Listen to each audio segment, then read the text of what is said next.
अस्सलाम वालेकुम and good evening आप सबको। मामला है एशिया के बादशाह की तलाश। एशिया कप क्रिकेट टूर्नामेंट अपने धमाकेदार अंदाज से उसका आगाज़ हो चुका है दुबई इंटरनेशनल क्रिकेट स्टेडियम में। पहले दिन में एक काफ़ी एकतरफा मुकाबले के बाद कल दो रिवायती हरीफ इंडिया पाकिस्तान उस पाक भारत दंगल में एक दूसरे के आमने सामने थे और जैसे कि ज़्यादातर क्रिकेट पंडित्स का ख्याल था इंडिया ये मैच जीतने में कामयाब हो गया। हाउएवर पाकिस्तान की क्रिकेट टीम ने एक ज़बरदस्त फाइट पुटअप की। इंडिया सिर्फ 2 गेंदे पहले ये मैच जीतने में हुआ कामयाब और कहना चाहिए कि दे हैव वो क्या कहते हैं ना कि पहला मुकाबला था ये, बिकॉज यार इंडिया पाकिस्तान हम यही कह जा रहे हैं कि मैक्सिमम 3 बार एक दूसरे के आमने सामने आ चुक सकते हैं। इस टूर्नामेंट का फॉर्मेट कुछ इस तरह है, बट उसके लिए पाकिस्तान को थोड़ी मेहनत करनी पड़ेगी because we'll need to reach the final. जिस तरह इंडिया की टीम कल खेली है, लग तो ये रहा है that they are going to be the first side into the final. उनके साथ कौन होगा that remains to be seen, but cricket is a funny game as this say. अभी बहुत ज़्यादा मुकाबले होने और 11 सितंबर को फाइनल होना है, उससे पहले सुपर 4 का भी मरहला होना है। लेकिन इस धमाकेदार आगाज़ के बाद आज इस टूर्नामेंट में आराम का दिन है। There are no matches that are being played today. आज कोई मुकाबला नहीं है। कल हाउएवर अफगानिस्तान और बांग्लादेश एक दूसरे के आमने सामने होंगे और अफगानिस्तान बाय द वे कल का मैच जीत के सुपर 4 क्वालिफाई करने वाली पहली टीम भी बन सकता है। हमारे साथ इस वक्त तो मैं स्टूडियो में यहाँ अकेला मौजूद हूँ and thank you so much for the nice feedback. हमारा जो इंडियन टेलीविज़न चैनल आज तक के साथ हमारा कोलैबोरेटिव प्रोग्राम था उसको आप लोगों ने पसंद किया। हमारी मज़ेदार सी चिट चैट को जिंगोइज़म से दूर रह के की जाने वाली क्रिकेट की गुफ्तगू को आप लोगों ने पसंद किया, अप्रिशिएट किया and we appreciate you for that. So Savera हमारे साथ थोड़ी देर में ज्वाइन करेंगी हमें हमारे दुबई स्टूडियो से। इसके अलावा शाहिद खान अफरीदी हमारे अपने लाला जो हैं वो भी हमें ज्वाइन करेंगे। वैसे तो उनको स्टूडियो में आना था लेकिन लाला जो हैं वो अपनी फाउंडेशन के लिए बहुत सारा रिलीफ वर्क करते रहते हैं, आपको पता है। और इस वक्त सिंध और बलूचिस्तान के मुख्तलिफ इलाकों के दौरे पर निकले हुए हैं जहाँ पे वो जायज़ा ले रहे हैं कि कहाँ कहाँ एफर्ट पुट इन की जा सकती है। However very kind of him कि वो हमें थोड़ी देर में अभी ज्वाइन कर भी रहे होंगे, जिनसे हम इस मैच के ऊपर ज़रा तफसीली डिस्कशन भी करेंगे। सवेरे से भी कुछ जानेंगे। दुबई इंटरनेशनल क्रिकेट स्टेडियम में इंडिया पाकिस्तान सामने हो, टेलीविज़न स्क्रीन्स पर तो अंदाज़ा हो ही रहा था कि माहौल क्या ज़बरदस्त था और ज़्यादा ऑफ कोर्स इंडियन सपोर्टर्स थे, जैसा कि आमतौर से ऐसा होता है। Of course a bigger country, लेकिन पाकिस्तानी सपोर्ट जो थी उसने भी अपनी बात पूरी मनवाई। चलें जी, कुछ बात करते हैं इस मैच के हवाले से। सिलसिला कुछ ऐसा हुआ, I think we talk a lot about the factor of toss. India ने टॉस जीता एंड एज एक्सपेक्टेड इंडिया ने पाकिस्तान को पहले बैटिंग करने की दावत दी और यही बेसिकली एक्सपेक्टेशंस थी। हाउएवर हमारी जो एक प्रेडिक्शन बिल्कुल दुरुस्त साबित हुई वो ये थी कि dew did not play an important role. मामला गर्मी का था, अगस्त का महीना था और ये फैक्टर कि इन मैचेस को घंटा 1.5 घंटा पहले शुरू किया गया था, दैट रियली वर्क। लेकिन अगस्त के महीने में इतने गर्म मौसम में क्रिकेट होना, उससे खिलाड़ियों की फ़िज़िकल वेलबींग पे असर हो सकता है और हमने कल पाकिस्तानी खिलाड़ियों को देखा दैट नॉट जस्ट 1 2 3 4 पता नहीं कितने खिलाड़ी जो हैं वो स्ट्रगल कर रहे थे कल क्रैम्प्स के साथ। इस वक्त अपडेट क्या है दुबई से? मैं हरगिज़ मौसम की सूरत हाल नहीं पूछूंगा बिकॉज मुझे पता है that Dubai is going to be very hot, लेकिन पाकिस्तानी खिलाड़ियों की इंजरी अपडेट हम ज़रूर लेंगे। गेम सेट मैच में नॉर्मली मेरी को होस्ट होती हैं, इस वक्त एशिया के बादशाह के लिए जो है एशिया के बादशाह के लिए इस वक्त दुबई में हैं और सवेरा को अपने प्रोग्राम में हम खुशामदीद कहते हैं। अस्सलाम वालेकुम सवेरा। वालेकुम अस्सलाम अदील, क्या हाल है आप? बिल्कुल ठीक। मैंने गेम सेट मैच बोल दिया और हमारी टीम घबरा गई प्रोड्यूसर कि भाई ये तो एशिया का बादशाह चल रहा है, लेकिन खैर।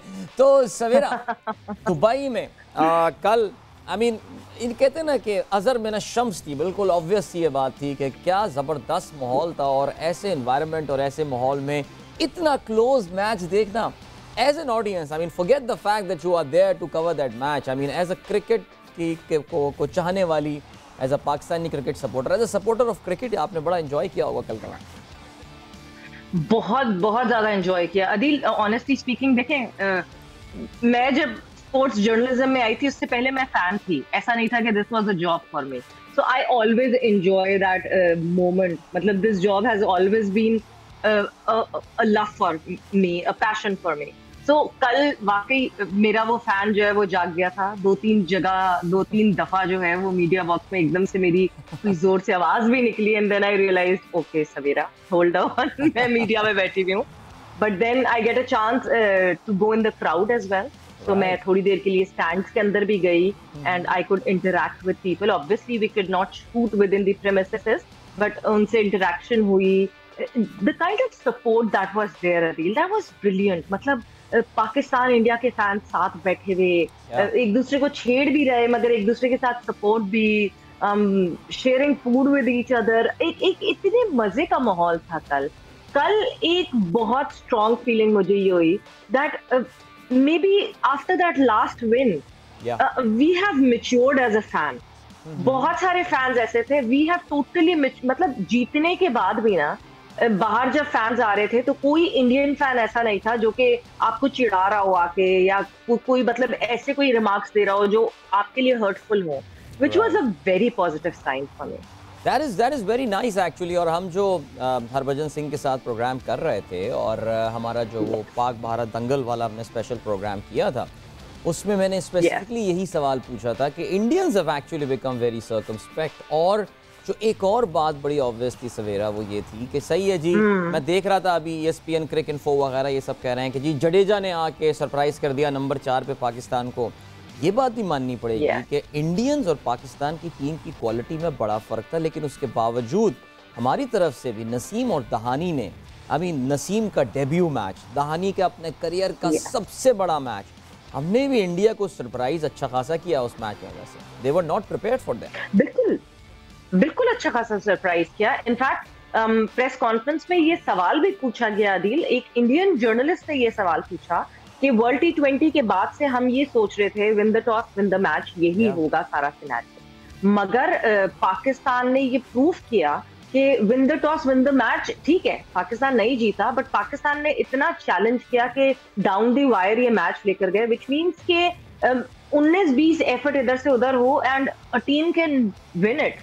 So win the toss, win the match is not the situation this time around. So मतलब everyone, even in the press conference when Babar was leaving, so everyone applauded him. It was a good match and it was a good performance.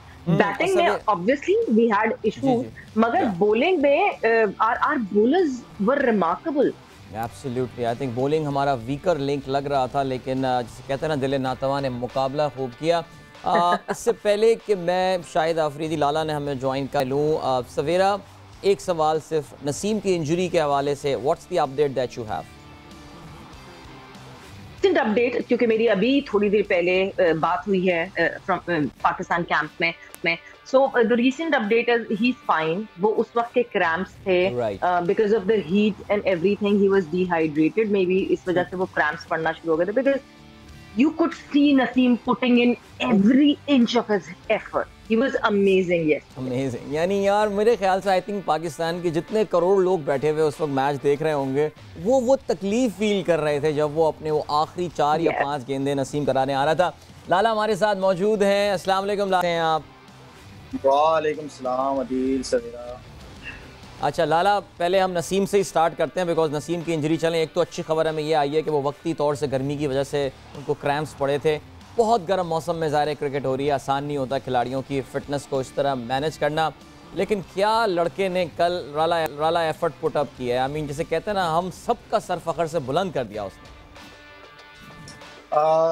Adeel मेरे ख्याल में जब Netherlands के खिलाफ नसीम का नाम आया था, गया था और शाहीन नहीं खेल रहा था, तो वो एक ऐसा बॉलर है जिसने बीच में उसके ऊपर एक पैच आ गया था कि उससे बिल्कुल परफॉर्म नहीं हो रहा था, इंजरीज भी थी उसको, एंड देन फिर PSL जब लास्ट खेला तो उसके अंदर क्योंकि मेरी टीम में ही था तो मुझे उस लड़के की एफर्ट नज़र आती थी। और मेरे लिए एक अच्छी खबर ये थी कि वो उस वक्त सामने भी अच्छा नज़र आ रहा था, मैचेस में भी अच्छा नज़र आया। दिन फिर नीदरलैंड जब गया तो वो कंडीशन उसको बहुत ज़्यादा सूट करती थी।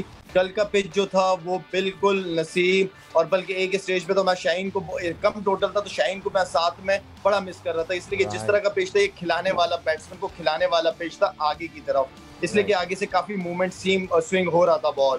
तो ओवरऑल अगर नसीम की एफर्ट की बात करें तो आउटस्टैंडिंग, ज़बरदस्त किस्म का कमबैक किया उस लड़के ने, और मैं उम्मीद करता हूँ इंशाल्लाह कि ज्यादा से ज्यादा एक दो दिन लिक्विड ले, ताकि क्रैम्प्स वगैरह इशू खत्म हो हमारे बॉलर्स के। थोड़ा सा लुक आफ्टर करना पड़ेगा। जिस तरह सवेरा कह रहे थे कि काफी गर्मी है, जिसकी वजह से डिहाइड्रेशन हो के चांसेस बहुत ज्यादा होंगे।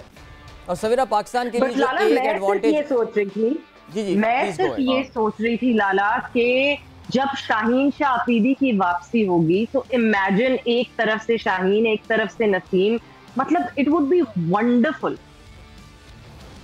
डेफिनेटली आपको पेयर तो होना चाहिए, पेयर होते हैं तो आप, और खासतौर पे जब शाहीन के साथ इस तरह का पेयर हो, नसीम शाह जो कुछ करना चाह रहे हैं, जो एक बॉडी लैंग्वेज बड़ी जबरदस्त थी कि उसको प्रॉब्लम भी थी, उसके बावजूद वो हर बॉल अच्छा करने की कोशिश कर रहा था। इवन के आखिरी जो बॉल था उसके ओवर का, वो भी बड़ा तेज बॉल उसने पीछे का बॉल किया था। तो इसका मतलब है कि वो लड़का जान है, जानदार है, जान लगाता है ग्राउंड के अंदर। तो नसीम के साथ ये पेयर बहुत अच्छा होगा शाहीन के साथ। हाँ, सवेरा में कह ये रहा था कि पाकिस्तान के लिए जो ब्लेसिंग इन डिस्गाइज है, और लाला ये पाकिस्तान के लिए भी बड़ी अच्छी बात है कि जुमे को हमारा अगला मैच है, सो हमारी टीम को बहुत अच्छा एक ब्रेक मिल जाएगा, एक टाइम मिल जाएगा तमाम खिलाड़ियों को रिकूपरेट करने के लिए, तमाम खिलाड़ियों को एक बार फिर से अपनी पावर हासिल करने के लिए। लेकिन सवेरा आपकी तरफ मैं एक और सवाल ये पुटअप करता हूँ, बिकॉज आप स्टेडियम में थी इसलिए मैं पूछ रहा हूँ। देखिए गर्मी बहुत ज़्यादा थी, और जब ऐसे माहौल में जहाँ पे इतने 25-30 हज़ार लोग एक जगह पर हों तो फिर और आप जो है वो फील कर रहे होते हैं। इंडियन बॉलर स्ट्रगल करते हुए नज़र नहीं आए फिटनेस की वजह से इतने ज़्यादा जितने हमारे नज़र आए। सो आपको लगता है कि दोनों टीमों के फिटनेस के मेयार में अच्छा डिफरेंस है? बहुत डिफरेंस है अदील, ये बहुत ही कोई जबरदस्त पॉइंट है, बिकॉज इस पे हम मीडिया बॉक्स में भी बात कर रहे थे कि वो उस तरह स्ट्रगल करते हुए नहीं आए, नजर नहीं आए। गर्मी उनके लिए भी थी, उसके बावजूद नहीं। बिकॉज एक चीज मुझे पता है क्या लगती है कि इस एशिया कप से पहले इंडिया ने बहुत मैचेस खेले हुए, they were in that tandem, they were in that regular tandem. आप नेट्स पे जितना कर लें, जो सब कुछ कर लें, जो मैच प्रैक्टिस है वो मैच प्रैक्टिस है। वो हमसे तकरीबन आधे से ज्यादा मैचेस खेल कर आए हुए थे। मतलब if we were 50%, they were 100 and almost 120%। तो वो उस ग्रूव में थे, और उस ग्रूव का पूरा भरपूर फायदा उठाया, जिस तरह भुवनेश्वर कुमार ने बॉलिंग की, जिस तरह हार्दिक पांड्या ने बॉलिंग की।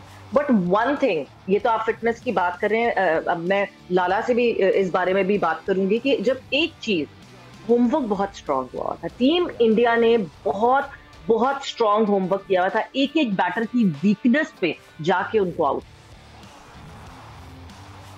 सवेरा उन्होंने, मेरे ख्याल में उनके बॉलर्स ने पिच को बड़ा अच्छा इस्तेमाल किया। लेकिन मैं आपको बताऊं एक चीज, एक तो आप इतना कम टोटल डिफेंड कर रहे हो, ऊपर से 20वें ओवर में मैच खत्म हो रहा है। देखिए जब आप कम टोटल करते हो तो आपको सपोर्ट चाहिए होती है फील्डर्स की तरफ से कि कोई अपॉर्चुनिटी मिस ना हो।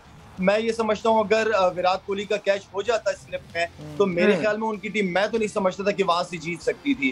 प्रेशर आ जाना था, उनका मेन प्लेयर आउट हो जाता, सर्कल के अंदर ही 2-3 प्लेयर उनके आउट हो जाते तो पूरी तरह प्रेशर आ जाता। तो मेरे ख्याल में मैच ओवरऑल बहुत जबरदस्त हुआ है। उनके बैट्समैनों ने भी शुरू में बहुत गलतियां की, हमारी बैट्समैनों की तरफ से भी बड़ी पुअर क्रिकेट देखने को मिली। बाकी मैं समझता हूँ कि एफर्ट की बात करें तो एफर्ट, अच्छी एफर्ट थी हमारी तरफ से। सिर्फ वो जो अपॉर्चुनिटीज हैं वो इतने कम टोटल पे आप कोशिश करते हो कि मिस ना करो। लाला एक चीज जो अपने प्रोग्राम में, और बाबर, सवेरा प्लीज गो अहेड, मैं हमेशा आपको बोलने का मौका पहले दूंगा। Thank you Adeel. बाबर का ये कहना था, यूजुअली लोगों को लग रहा था कि दिस वाज अ बेल्टर विकेट और यहाँ बहुत रन्स बन सकते थे और रन्स कम बनाए गए, मगर बाबर का ये कहना था कि this was a double paced wicket.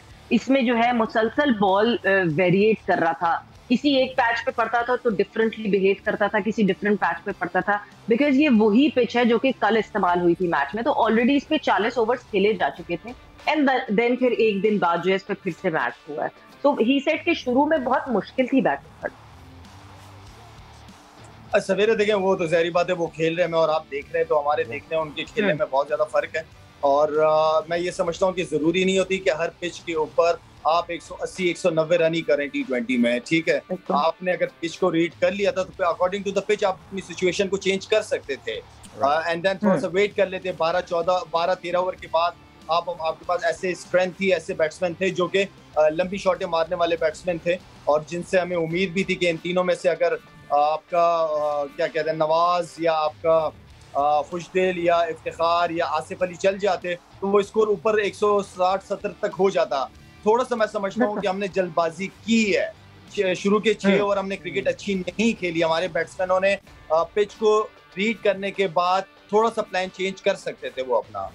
Right, absolutely लाला, हम अपने प्रोग्राम में पिछले कई हफ्तों से ये बात डिस्कस किए जा रहे हैं पाकिस्तान के, और आपसे भी हम इनपुट देते रहे हैं। पाकिस्तान का मिडिल ऑर्डर जो है वो हमें यही डर लग रहा था कि ये एक्सपोज ना हो जाए अगर आपके शुरू के प्लेयर जल्दी आउट हो जाएं। कल बाबर ने रन स्कोर नहीं किए, फिर फ़खर भी आए, फ़खर भी 10 रन बनाने के बाद आउट हो गए। नंबर 4 पे हमने इफ्तिखार को भेज दिया। चलें, कोई कह सकता है कि ये एक अग्रेसिव स्ट्रैटेजी थी बिकॉज इफ्तिखार से क्योंकि बॉलिंग नहीं कराई है, तो इसका मतलब ये कि हम उन्हें एज अ जेन्युइन बैट्समैन की हैसियत से इस मैच में जो है वो खिला रहे हैं। इफ्तिखार ने थोड़े बहुत रन्स भी कर दिए, लेकिन अला उसके बाद क्या हुआ? 4 रन, 8 रन, 5 रन, वो आसिफ अली 150 छक्के मार रहे थे। बिल्कुल कल नज़र नहीं आ रहा है हमको कि जी वो कोई किसी फॉर्म में हो या कुछ हो।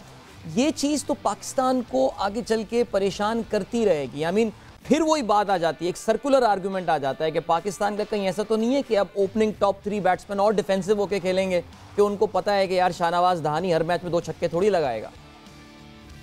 देखिए आदिल, बात यह है कि 6 ओवर होते हैं, 6 ओवर का मतलब 36 बॉल हैं, तो 36 बॉलों पे अगर आप ग्राउंड शॉट्स भी मारेंगे ना, तो आप 50 से 55-60 रन कर सकते हैं। 36 बॉलें बहुत होती हैं सर्कल के अंदर।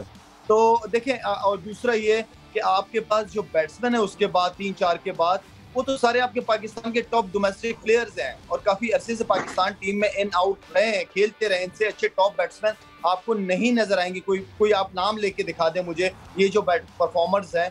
तो अगर ये भी रन नहीं करेंगे, इनमें से मैं नहीं चाहता कि चारों के 4 रन करें, इनमें से अगर 1, 1.5, 2 रन 2 प्लेयर्स भी रन करते हैं तो आप टारगेट अचीव कर लेते हो। बात वही है, हमने स्टार्ट अच्छा नहीं किया और इंशाल्लाह मुझे उम्मीद है कि हर मैच में ऐसा नहीं होगा। इंशाल्लाह अल्लाह करे ऐसे ही हो। आसिफ अली के बारे में से बताते ये चलें कि T20 मैचेस अगर हम आसिफ की बात करते हैं, सो 40 के करीब 40 मैचेस इनफैक्ट वो खेल चुके हैं। अभी तक एक भी 50 उन्होंने स्कोर नहीं की है, बट चलें फॉर आर्गूमेंट से आप कह सकते हैं बहुत एंड में आते हैं, इसलिए उनको टाइम नहीं मिलता। पाकिस्तान का टॉप ऑर्डर इतना ज़बरदस्त है। लाला, हम जो पाक भारत दंगल के मैच में बात भी कर रहे थे कि 72% बोलें तो आपके टॉप 3 खेल जाते हैं, तो फिर आखिर क्यों? लेकिन जो प्रॉब्लम आ रही है वो ये कि कल आइडियल अपॉर्चुनिटी थी आसिफ के लिए, कल बहुत टाइम था शादाब के लिए, कल खुशदिल के पास बहुत टाइम था कि वहाँ पे बैठ के अपनी इनिंग बना सकते थे। लेकिन बहरहाल पाकिस्तान के लिए ये सिचुएशन थोड़ी सी परेशान कुन तो रहेगी as far as your middle order is concern. Lala, मैं एक खिलाड़ी के बारे में स्पेसिफिकली बात करना चाहूँगा और हम ज़्यादा फोकस भी करते हैं, रिजवान की बात करते हैं। रिजवान कल बैटिंग में भी even though he scored 43 run, Pakistan की जानिब से हाईएस्ट रन गेटर है, लेकिन उन 43 रन बनाने के लिए 42 बॉलों का सामना किया रिजवान ने। उसमें 4 चौके और 1 छक्का शामिल था। दैट मीन्स 16 और 22 रन तो उस 43 में से उन 5 गेंदों पे आ गए थे। उसके बाद 37 गेंदों पे 21 रन बनाए हैं रिजवान ने। कल हमने कीपिंग भी उनकी देखी, रिजवान ने 3 बड़े क्रूशल वाइड पे रन जो हैं वो 22 भी छोड़े। क्या मैसेज रिजवान को देंगे लाला, अगर वो आपको सुन रहे हैं क्या कर रहा हूँ? बिकॉज वो एक असेंशियल पार्ट है पाकिस्तान का, जो resurgence as a T20 team हुआ था उसमें रिजवान का बहुत इंपॉर्टेंट रोल था, but he is clearly struggling now. Rizwan का रोल अभी भी उतना ही इम्पोर्टेंट है और रिजवान की अगर बात की जाए, देखें उन्होंने बॉलिंग बहुत ज़बरदस्त की है। वो पूरे एक होमवर्क करके आए हुए थे हमारे टॉप बैट्समैनों के खिलाफ और उसी होमवर्क के तहत ही हमारे बैट्समैनों को ट्रैप किया है उन्होंने। रिजवान को रिजवान का जो फेवरेट एरिया वहां पे तो बॉलिंग की नहीं है, एक बॉल के अलावा जिसके ऊपर उसने छक्का मारा है। रिजवान को तो उन्होंने बिल्कुल पकड़ के रखा है, ऑफ स्टंप पे पकड़ के रखा है, इसलिए कि रिजवान इतना ऑफ स्टंप पे स्ट्रांग नहीं है जितना लेग साइड पे है। लेकिन बात वही आती है कि उन्होंने होमवर्क बहुत अच्छा किया था हमारे प्लेयर्स के खिलाफ। तो इसी तरह हमारे प्लेयर्स को भी अपना प्लान जो है वो चेंज करना पड़ेगा कि जरूरी नहीं है कि हर बार रिजवान के एरिया में ही बॉल हो। अगर रिजवान के खिलाफ वो प्लान करके आए तो रिजवान को भी अपना प्लान खुद बनाना पड़ेगा। एब्सोल्युटली। यहाँ पे हम लेते हैं एक बड़े ब्रेक की जानिब।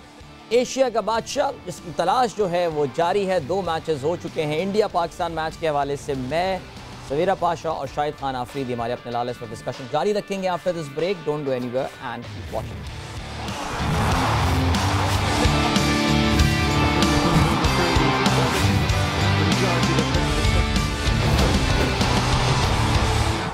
समा टीवी का स्पेशल एशिया का प्रोग्राम एशिया का बादशाह जो कि चल रहा है इस वक्त कराची स्टूडियो से। इसके अलावा हमारे साथ दुबई से शामिल है सवेरा पाशा और शाहिद खान आफरीदी। हमारे अपने लाला भी हमारे साथ मौजूद हैं। पाकिस्तान वर्सेस इंडिया के मैच का ज़ाहिर जिक्र चल रहा है, बल्कि जिक्र आज नहीं, आने वाले कई दिनों तक चलेगा। इंडिया पाकिस्तान का क्लोज मैच। सवेरा इस वक्त हमारे साथ मौजूद हैं और सवेरा लाला अभी हमें ज्वाइन भी कर रहे हैं। सवेरा, आई वाज जस्ट थिंकिंग यार, आई मीन इंडिया पाकिस्तान का कोई तकरीबन कोई 8-9 साल बाद एक क्लोज मुकाबला देखने को मिला है हमें, वरना तो चाहे इंडिया जीत रहा था या पाकिस्तान जीत रहा था, इंतहाई एक तरफा मैचेस देखने में आ रहे थे। बल्कि मैं कल कुछ इंडियन फैंस को पढ़ भी रहा था, मैच से पहले कह रहे थे कि पाकिस्तान के साथ तो मज़ा नहीं आता मैच देखने में अब, क्योंकि पाकिस्तान के साथ बहुत वन साइडेड मैच होते हैं। लेकिन आई थिंक वो जो लाला ने अश्विन को 2 छक्के मारे थे, वो भी एशिया कप का ही गेम था। I think that was the last close match that we had with India. So yes, इस चीज़ का अफसोस तो है कि हम इंडिया से मैच हार गए, लेकिन एक तसल्ली भी है और एक ढारस भी है कि यार पाकिस्तान ने कल even with a very weaker side, हमने कल फाइट बड़ी मजेदार पुटअप की। बिल्कुल। और अदील, आप you could see that in the fans comments and views as well, because जो कहते हैं ना, जब आप वन साइडेड हार रहे थे तो ऐसा होता था कि नहीं जी, बिल्कुल ही आपका दिल टूट जाता था कि मतलब क्या परफॉर्मेंस है ये, क्या खेला है। मगर कल जो है ना, कल बहुत सारे लोगों की जिनसे मैंने बात की, जिन फैन से मैंने बात की, उन सबका पॉइंट ऑफ व्यू ये था कि नहीं, we give a good fight. और कोई भी ऐसा नहीं था जो कि कह रहा हो कि नहीं जी फलाने को हटा दो, इसको हटा दो, ये कर दो, because everyone was satisfied that at least we fought back and we fought back with a very very young bowling attack. मतलब ऑनेस्टली स्पीकिंग, क्या हमारे पेसर्स में the most experienced bowler was Haris Rauf, and we know Haris Rauf ने कितनी कम cricket खेली है all together. So definitely कल सबसे अच्छी बात ही ये थी दैट वी फॉट बैक, और पाकिस्तान इंडिया का जो मुसलसल वन साइडेड मैच होता था, उस एटलीस्ट उस चीज से हम बाहर निकले। And I am seriously hopping कि नेक्स्ट टाइम अराउंड जब हमारा फिर से इंडिया से आमना सामना होगा, हम फिर क्लोज जाएं, बट इस दफा हम वो लाइन क्रॉस कर जाएं जो कल इंडिया ने लाइन। आई थिंक वो बहुत फाइनर डिटेल्स होती हैं। जैसे कल का मैच डिसाइड हुआ, वो काफी सारे व्हाट इफ सिनेरियोज आ जाते हैं ना। व्हाट इफ रिजवान वो बाइज ना देता, व्हाट इफ नसीम ने जो सेकंड लास्ट अपनी पेनल्टीमेट बॉल कराई थी, जो बहुत तकलीफ में उसमें कराई थी, काश वो थोड़ी सी डिफरेंट बॉल हो जाती है, उस पर वो जडेजा छक्का ना मारता है ऑल। लेकिन लाला एक बात माननी पड़ेगी, देखिए अक्सर ऐसा होता है ना, हम थोड़े से नेगेटिव हो जाते हैं, अपने बैट्समैन की बात कर रहे हैं, मैं बोल रहा हूँ जी रिजवान ने इतनी डॉट्स खेली और फलाने ने इतनी डॉट्स खेली, ये कर लिया। इंडियन बैट्समैन भी हमारे बॉलर्स के सामने कोई कॉन्फिडेंट नज़र नहीं आ रहे थे। आई मीन विराट कोहली की भी, आई मीन हम एक्सपेक्ट कर रहे थे कि वो बड़ी इनिंग खेलेगा, जो भी होगा, बल्कि मुझे डर लग रहा था पाकिस्तानी कुछ ज़्यादा गुड विशेस कह रहे थे और कुछ ज़्यादा वो हमारे खिलाफ ही रन ना कर दे, कहीं वो 50 मार दिया हमारे खिलाफ आके उसने 25 बॉलों पे। लेकिन क्रेडिट देना पड़ेगा, इवन जब पहली विकेट गिरी केएल राहुल की, उस वक्त जो रोहित शर्मा के एक्सप्रेशन थे कि अबे ये क्या नया ले आया पाकिस्तान पीस अपने साथ उठा के। तो लाला इंडिया की भी वो तो मिडिल ऑर्डर उनका तो एक्स्ट्रॉर्डिनरी खेल रहा है। पंड्या को अगर आप देखें इस पूरे साल, जडेजा को देखें, सूर्या कुमार को देखें, लेकिन उनके टॉप ऑर्डर जो बेहतरीन टॉप ऑर्डर है वो भी हमारे बॉलर से घबराया हुआ नजर आ रहा था कल। देखें अदील, अभी आपसे मैं ये कह रहा था कि हमारे दोनों टीमों की तरफ से ऊपर के बैट्समैनों ने अच्छी क्रिकेट नहीं खेली। उन्हें समझ ही नहीं आ रहा था कि हम गेम क्या खेलें अपना। तो ये जिस तरह मैं कह रहा था कि ये पिच आंखें बंद करके चलाने वाला नहीं था, ये थोड़ा सा कोई बात नहीं, आप ज्यादा डॉट बॉल लें, लेकिन इसके ऊपर प्रॉपर क्रिकेटिंग शॉट्स ही खेली जानी थी और बैट बॉल का इंतजार करना था। ओवर में जितना भी अच्छा फास्ट बॉलर क्यों ना हो, वो ओवर के अंदर 2 बॉलें आपको देता ही देता, आपकी एरिया में देता है।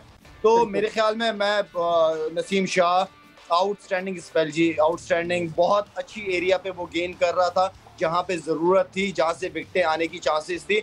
अभी मैं दोबारा कहूंगा, अगर हम वहां पे विराट को आउट कर जाते दूसरे बॉल पे, तो बैक टू बैक विकेटें हो जाती, फिर मैं देखता कैसे इंडिया मैच जीतता।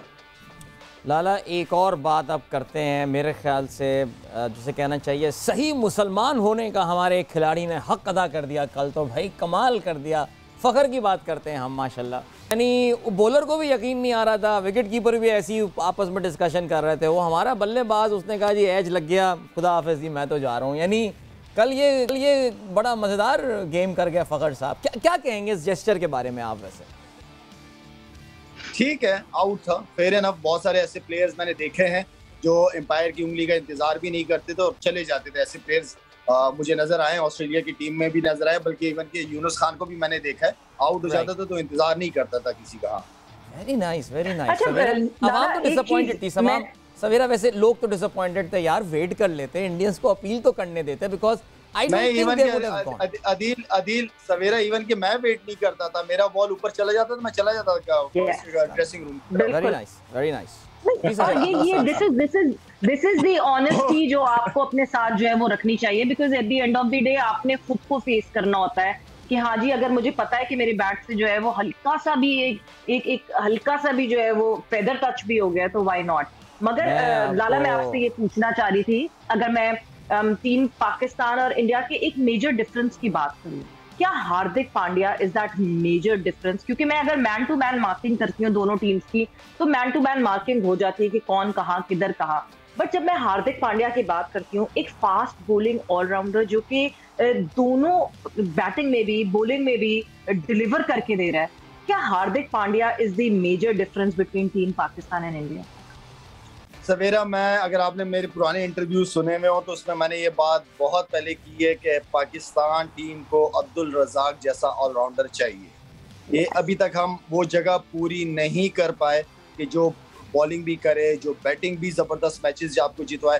तो ये वो एरिया, इस एरिया में इंडिया आपका है। उसके बाद पांडे ने जो इनिंग खेली है, जो बॉलिंग की है, उसकी परफॉर्मेंस की वजह, उसकी शॉटों की वजह से तो इंडिया मैच जीता है, वरना आखिर तक पाकिस्तान के पास मैच था। लेकिन आउटस्टैंडिंग इनिंग खेली है। ये वो नंबर है कि जहां से मैच विनर बनते हैं, जहां से बहुत सारे आप man of the match individual आपको मैन ऑफ द मैचेस मिलते हैं। तो ये वो एरिया जहां से आप मैच विनर बनते हो, और वो पांडे ने करके दिखाया। अभी नहीं करके दिखाया, इससे पहले भी काफी मैचों में इंडिया को जितवाया उसने।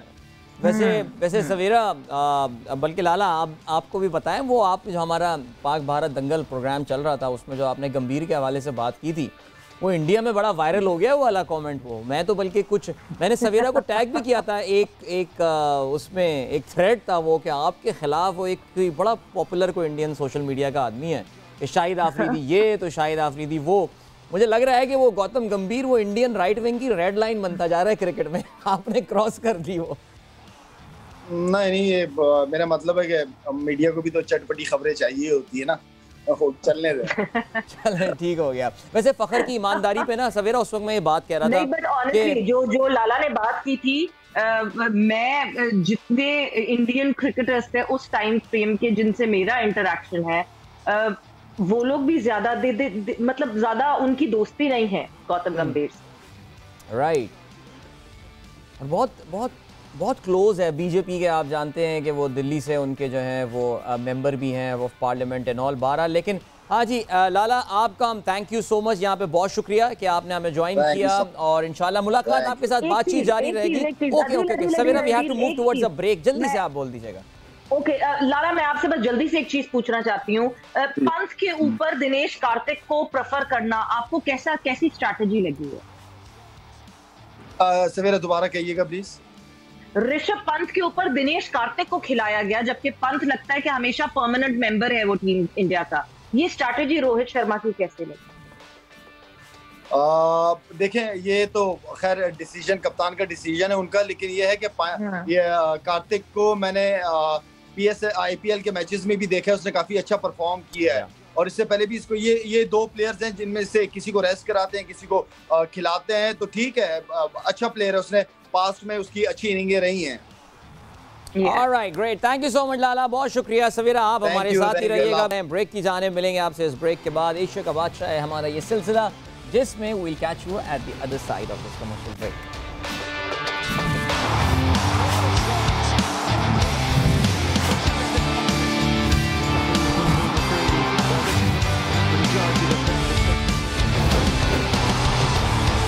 सिलसिला एशिया का बादशाह है, समा टीवी पे आप देख रहे हैं अदील अजहर को, और मेरे साथ मौजूद हैं दुबई में सवेरा पाशा। और मुझे पता चला है कि अभी अभी हमारे साथ दुबई से ज्वाइन कर रहे हैं हमारे नुमाइंदे खुसूसी अब्दुल कादिर ख्वाजा भी। अस्सलाम वालेकुम कादिर, एंड वेलकम बैक सवेरा।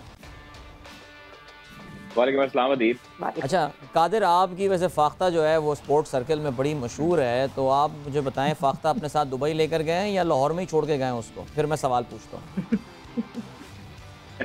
बिल्कुल जी, फाख्ता भी इधर ही है, मेरे साथ ही है। बस। और सबसे पहले मैं और सवेरा कल यही बात कर रहे थे कि अदील को बहुत मिस कर रहे हैं कि वो भी इस गर्मी में होते और हमारे साथ बाहर खड़े होते, जो हमारा कल हशर हुआ है मेरा और सवेरा का। बड़ी गर्मी थी, हम लोगों शदीद ने कहा गर्मी नहीं, थी। अदील इज सो और स्मार्ट यार, ही स्टेड इन कराची, बड़ा प्लेजेंट वेदर है यहाँ पे वैसे। बिल्कुल अदील ऐसे ही है। और लेकिन जो अंदर ग्राउंड का मौसम था वो भी Absolutely. 50 डिग्री अबव था और बड़ा मजा आया कल मैच देखने का। एंजॉय किया हम लोगों ने, सबने। जो जिस तरह पाकिस्तान बिल्कुल। शुरू में बाबर आजम आउट हुए, सुनसान हो गया स्टेडियम, पाकिस्तानी शायकीन जो थे वो बिल्कुल सन्नाटेदार माहौल था। लेकिन जैसे ही बॉलिंग में पाकिस्तान ने कमबैक करना शुरू किया तो फिर वो चार्ज हो गया। हमने अपने नाजरीन को भी बताया, तमाम तरह सूरत से आगाह किया। लेकिन आखिरी कुछ ओवर में हमें जो रन कंसीड हुए, फील्डिंग की जो नाकिस कारकर्दगी हमारी रही, बाबर आजम से खुद फील्डिंग हुई नाकिस हुई, उस शादाब खान की जो है वो मिसफील्ड हुई, उसके बाद आसिफ अली ने मिसफील्ड हुई, फखर जमान का वो जो कैच था क्रूशियल मोमेंट पर जब केएल राहुल को आउट किया नसीम शाह ने, डेब्यूटेंट थे।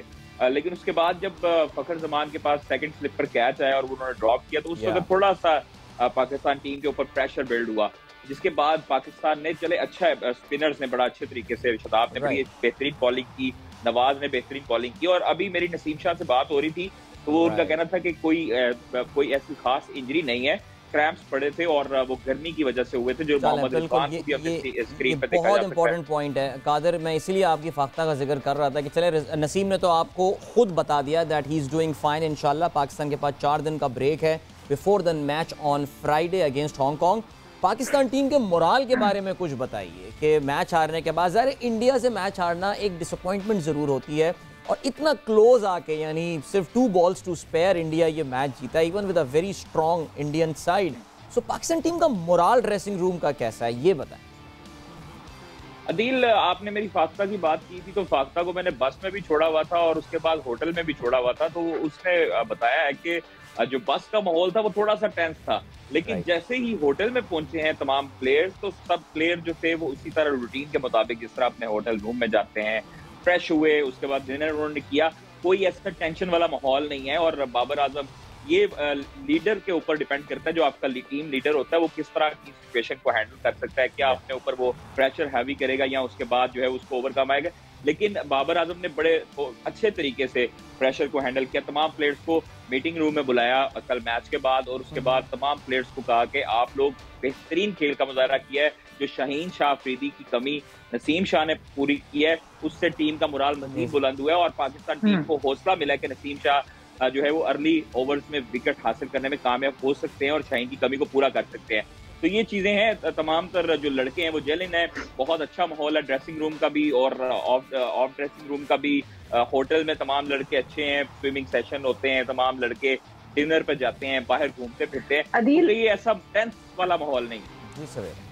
अदील, मैं इसमें और ऐड इन करना चाहूंगी कि जब टीम ग्राउंड से वापस ड्रेसिंग रूम में गई, सकलैन मुश्ताक ने बड़ी पॉजिटिव बहुत बात की सारे लड़कों से कि मतलब this was a good fight back, दो कि ठीक है क्योंकि इनिंग ब्रेक में जो है बहुत लंबी इस बारे में बात हो गई थी कि हमने up to the par batting उतनी नहीं उस तरह की जिस तरह हम एक्सपेक्ट कर रहे थे, हम we were just 1 ball short और हमारी पूरी सारी विकेटें गिर गई थी, तो यानी हम 20 ओवर नहीं खेल सके, 1 बॉल बाकी थी हमारी, तो उस बारे में बात हुई। मगर इनिंग ब्रेक में ये बकअप किया गया कि we have not lost already, तो बाहर जाएं और इस तरह खेलें कि नहीं जी ये हम जीत सकते हैं।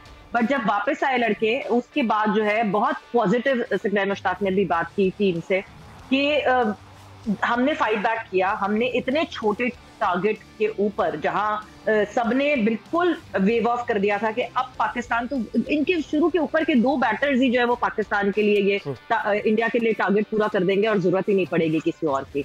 And the sky you know the Indian वो जो स्काई था, आई थिंक वो तो कल जो पाकिस्तान ने उसको कल कंट्रोल करके रखा। आई मीन एक 250 के स्ट्राइक रेट से खेलने वाला प्लेयर दुनिया में हर जगह रन्स करके आ रहा है, लेकिन पाकिस्तानी कुछ बैट्स बॉलर के सामने कल थोड़ा सा कुछ बकरी सा नहीं बन गया था वो, कुछ लग रहा था कि वो भी बेचारा जो है ना वो काफी प्रेशर में आ गया एंड देन उसकी wicket, I mean that was amazing. कल तो वैसे पाकिस्तान के 2 खिलाड़ी जो एक चीज जी सवेरा प्लीज, एक चीज कादिर और अदील, एक चीज बहुत इंपॉर्टेंट मैं टीम इंडिया की तरफ से एक बात कहूंगी जो कि आई विश के हमारे यहाँ पाकिस्तान में भी ये चीज अप्लाई होना शुरू हो कल इतना स्ट्रॉन्ग मैसेज है कि रोहित शर्मा की तरफ से गया। ऋषभ पंत जो हम कहते हैं कि एक परमानेंट मेंबर लगते हैं एक तरह से टीम इंडिया के, कल उनको बिठा के दिनेश कार्तिक को खिलाया गया, विच मींस ये कितना strong message all together team India को गया कि किसी की जगह परमानेंट नहीं है। You perform and you will be a part of the team. आप फॉर ग्रांटेड नहीं ले सकते अपनी जगह को। You need to be on the edge and you need to be performing 100% with your 100% energy, because थोड़ा सा भी चूक हुई तो पीछे बैठा एक बंदा। Absolutely, guys, I have to take your leave. Qadir, बस जल्दी से रैप अप कर दें because this is the last minute that we are in, please. बिल्कुल, जिस तरह सवेरा ने दिनेश कार्तिक की बात की है ऋषभ पंत के हवाले से, मैं आपको थोड़ा सा बताऊं कि बाबर से जब पूछा गया कि आपने पिच का मुआयना किया, तो बाबर ने कहा कि हमें पिच का जो है वो अभी मुआयना नहीं किया। रोहित शर्मा से जब पूछा गया तो उन्होंने कहा हमने एक दिन पहले पिच का मुआयना किया है, थोड़ी ग्रास है और स्लो पिच है, उसको मद्देनजर रख के ऋषभ पंत को ड्रॉप किया गया और दिनेश कार्तिक को उसकी जगह शामिल किया गया। तो ये मेन वजह है इस हवाले से। Guys, thank you so much, thank you Qadir, thank you सवेरा। इंशाल्लाह कल आप दोनों से होगी मुलाकात, बिकॉज कल अब एक बार फिर से रिज्यूम हो रहा होगा when Afghanistan will be taking on Bangladesh and will have a shot to reach the Super 4। Asia का बादशाह सिलसिला हमारा जारी रहेगा कल एक बार फिर से शाम 5 बजे हेडलाइंस के बाद। आप ज्वाइन कर सकते हैं यहाँ स्टूडियो से, इंशाल्लाह तब हो के आपसे मुलाकात। तब तक के लिए good bye, God bless and अल्लाह हाफ़िज़।